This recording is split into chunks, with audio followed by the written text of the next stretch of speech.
I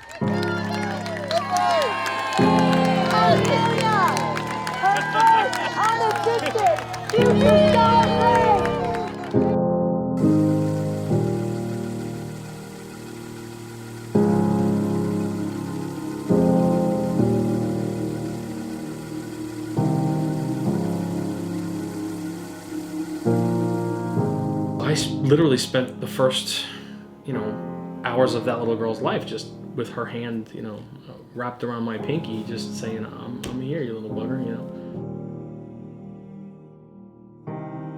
I mean, I will be honest, I didn't know the difference between autism and Down syndrome the day she was born. So, it just over time, you just don't know. I have to be honest, I just didn't know, and I'm not embarrassed to admit it. You just don't know. And it's been a journey. Every day, every minute, it's a journey. But, we both faced it as this is what we were supposed to have. This is what was meant to be, and we're going to face this head on. She held her head up at like 18 months old, and then I think maybe by the time she was 2, she was sitting up straight, and she was, on her own. And then it was just her and I just let her go, and she walked 2 or 3 steps to the mirror. And that was the mirror. She was in the mirror. She was like, Go. And there she is! Yay! There is a point where your kids just don't want you to be the teacher anymore. We were trying to find ways to enjoy her, and we went out to Special Olympics with the intention of meeting other people and just seeing, how to teach her, how to expose her to sports and what that would do. I feel like, Special Olympics is one of the few organizations that off the bat even had more confidence in her ability than we did.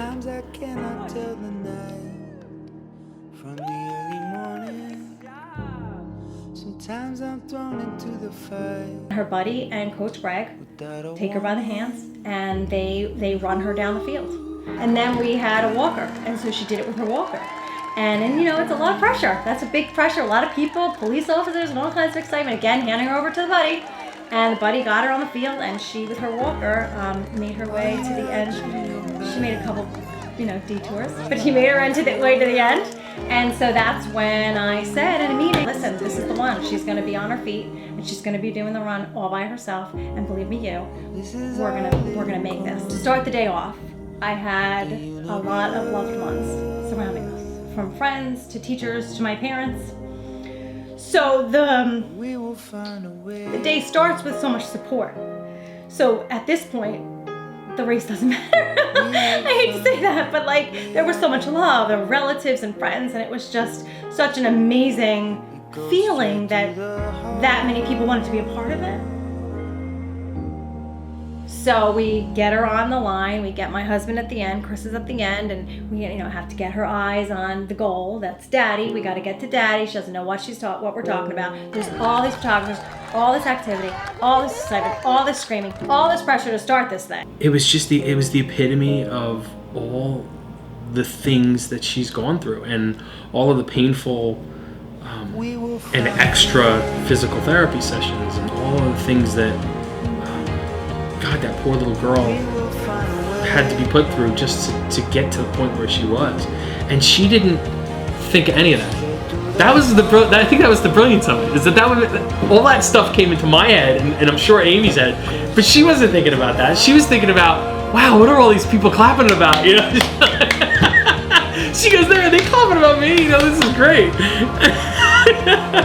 And then she gets to the end, and she finally sees me, and she's like, I did it, Daddy, I did it. And I think that's it. She was just like, I did it. What did I do? At the same time, I ran down the track, I did this cool, yeah, all right. Those little legs, I just never ever thought those little chicken legs were ever gonna make that whole thing happen. So that was it. That was the climax of everything. We did it. We got her there. She understood what to do. She got to the end, and she was proud of herself. We did it. We did it. Yeah, it's just crazy. It's probably one of the top 5 moments of my life. It doesn't get any better than that.